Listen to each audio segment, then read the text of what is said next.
Strong start, and you liked what you saw at the start. Was there any element at the end where things sped up when you looked at them, perhaps sped up for the guys out on the floor at all? I just think we had trouble taking care of the basketball. They scored 20 points off of our turnovers. You lose by 4 points. It's the same thing we faced at Oregon. We've just turned the ball over too much in the last 2 games. When you're playing against someone that good, Oregon and Arizona, 2 top 10 teams at the time, you can't make that many mistakes. And we did a lot of good things. We defended well. We worked hard. We competed. We were physical, but we didn't take very good care of the basketball. Did they handle themselves okay? And obviously they made mistakes at the end, but in the moment, did they handle themselves okay at that point in the ball game? Which point of the ball game? At the very end, when you had the No, pass, at the last couple of possessions, we'd love to have those back. We didn't execute properly in those last 2 possessions. The uptick in turnovers seems to coincide with 2 things: playing very good teams, but you also have played very hard and kind of more physical and, for lack of a better phrase, kind of more up-tempo in those games. Which of those factors do you think contributes to the turnovers the most? I don't know. I could maybe tell you after the next couple of games and see. But again, the nature of our turnovers. Sometimes, we throw the ball out of bounds with numbers. Yeah. We throw the ball maybe to people that aren't looking. I mean, just certain things that we're doing out there that shouldn't be happening regardless of who you're playing against. Is it possible? It's possible to fix those things just with more practice, repetition. Do you film work those guys with that stuff? I think so. I think so. We didn't do that against Ohio State. They were number 4 in the country. We played some other teams that have been really scrappy and physical, and we haven't done that. But the last 2 games, that's been an issue. But it definitely can be fixed. Is it concentrated to one position? Is it concentrated to one particular play? Is it in transition? I think we've kind of shared throughout the game in different situations. Obviously in the half court, but we've done it in transition as well. We just have to a man, do a better job of taking care of it. Free throws. It's 4-game losing streak. That's kind of another common denominator. You've had the numerous close games, and in each, I can't remember the point differential off my head, but the total points you've lost by in the last 4 games is less than the number of free throws that you've missed, I believe. What's going on there? The last 2 games, we have not shot it very well from the foul line, and sometimes it depends on who's shooting them, But we were above 70%. I think we were 72% in conference before these last 2 games. So we have shot the ball pretty well from the foul line, but the last 2, it's hurt us. That and the turnovers. Can any of that be fatigue from playing so hard against these upper-tier teams the last 2? Or is it just concentration, or just you got to just make them simply? Could be a 2-game stretch, It starts happening 3 or 4 games, and there's a pattern, something's wrong. And we didn't make them the last 2, so we missed 4 in the last 3 minutes, I believe, and we lost by. The game was a 2-point game with 26 seconds to go, so it's definitely played a part. Do you think in last night's game that alley-oop, the box alley-oop, was that the play of the game there? Was that the key turning point there? You're down to. I can't say that was the play of the game. Obviously, it was a crucial moment because there's time running out, but there was a play where there was a loose ball or something, and they got it back and hit Nick Johnson for a 3, and they took the lead. I thought that was a crucial play. There were a couple times when we had advantages and didn't capitalize where we scored, and ended up being a 4-point turnaround. There were a couple of those in the game. So there was some crucial. That's the last one we remember, but there were some that led up to that that were probably even more crucial, because not only did we not score, they come down and score. So, And then as you revisit that game, the way that you guys played in the first half, did you think you could have had a bigger lead there? To like old Husky teams, that lead would have probably been 10, maybe 12 points, which would have made it much more difficult for Arizona to come back. well, old Husky teams, there were some teams maybe that we just imposed our will on teams that maybe they were good teams, that we weren't as talented, and we were hitting on all cylinders that night, and we were able to bury some teams that way. But that Arizona team, you look at how they've played this year. They were down to Florida, they were down to Colorado, they were down to San Diego State. They've been down a number of times, but they have the experience and the ability to come back, and that's what happened. Individually, you think Nick Johnson did the best job on CJ that anyone has done this year? There's no question.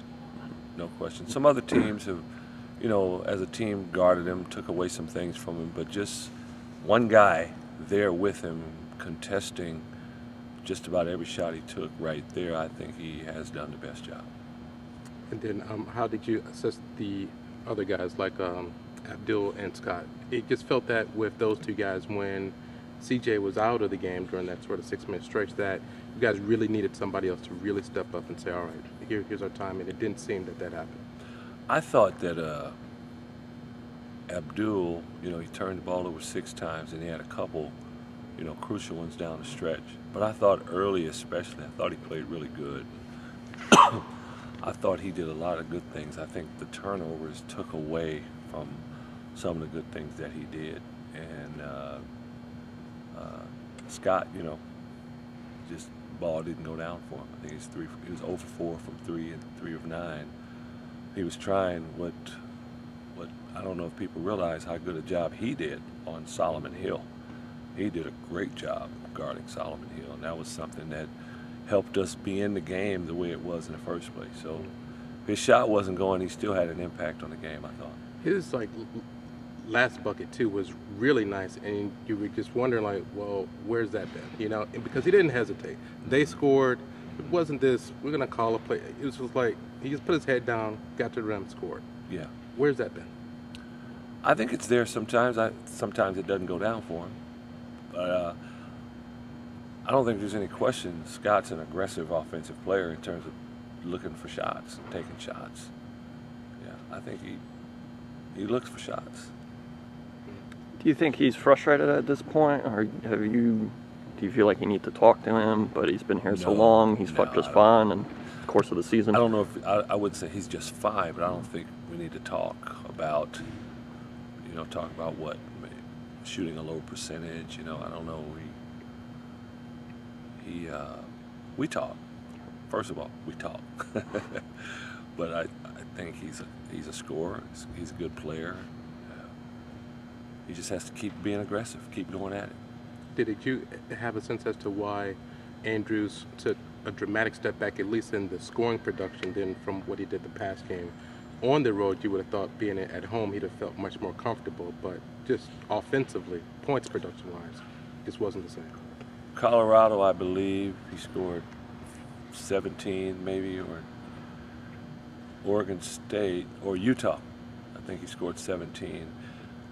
Oregon, he scored the points, but sandwiched in between was the Oregon State game where he didn't score.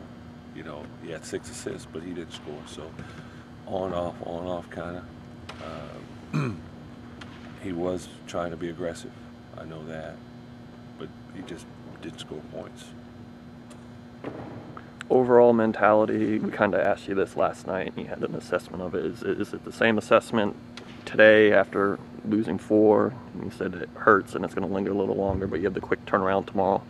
What's your thought on that? And are you happy to have the quick turnaround at this point? Would you rather have another day? No, I'd rather go play. Rather go play against another opponent, be successful and get this taste out of our mouth, although that's not going to go away deep, way back. It's not going to go away in our thought process, but at the same time, we feel a lot better if we get to play against someone else and do a better job.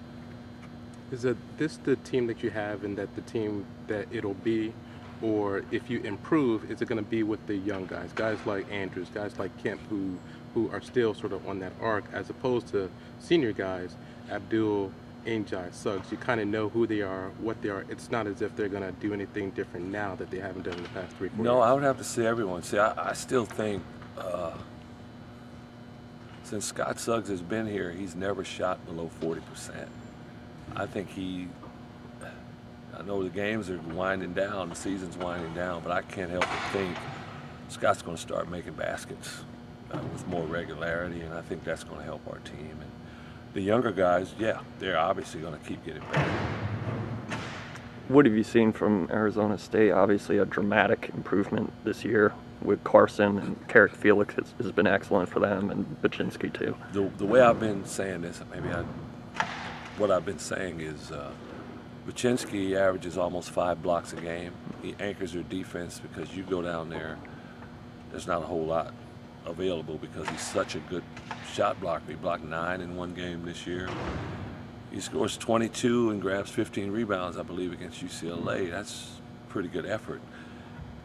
But Jahi Carson gives them an entirely different dimension than they've ever had. James Harden went about his business in a different way than Jahi Carson. Derek Glasser was a great player for them for 4 years, set the table, was a hard-nosed defender, gave him somewhat of an identity. But Jahi Carson is a very dynamic little point guard. And that's something they didn't have last year. But Carrick Felix has been the player of the week 2 years, and he's been getting a lot done, And now Evan Gordon's a freshman. He scores 28 in a game. He's been scoring, and we know with Jonathan Gillen, he hurt us last year. So they don't have a lot of depth, but those guys that play are really good. And they've changed the way they play. They play man-to-man, and they play good man-to-man. They've held their opponents under 40% in conference. So they're a much improved team. Offensively, how much have they changed you? How much does just Coach Sendek change overall what they've done there? Like you said, they went out of that zone at 1v1. Jahi Carson allows you to make some changes because he's so good with the basketball that you can do some other things to free him up and free everyone else up because he's such a load to defend.